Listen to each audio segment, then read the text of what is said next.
हाय संग मैंने good morning. देखो मैं उठली एटा फुल तुली पकाली आज बसे बहुत फुल फुटी पूरा मस्त दिसला गछटा तार पछे मुझे रांधा बढ़ा करी पकाली। आज आलू भजा दाल आउ भात रांधि माँ खाली आलू भजा आउ भात नहीं टिफिन रे मुझे रांधि रुंधा सारली गाधि पकाली।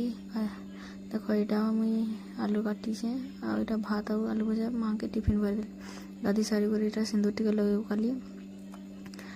सिंदूर लगे देखी पारुथब सांग मैंने मुईटा मोर तो जानी डेली काम यहाँ सिंदूर सुंदरा लगे कर पूजा पूजी कर पकाली। हेतकी भितर बापा फोन करते बापा आसी बापा आसले पचारे बाबू के काଣା खाऊ कहले इडली या समोसा कहले आनी कर खोचन। देख दिह जानाती के बस कर खाऊन जे आ सांग मैंने मोर वीडियो केनता लगसे कमेंट करबो आ मोर चैनल के सब्सक्राइब करवा लेकिन नहीं भूलबो लाइक टी भी कर देबो। Thank you bye bye.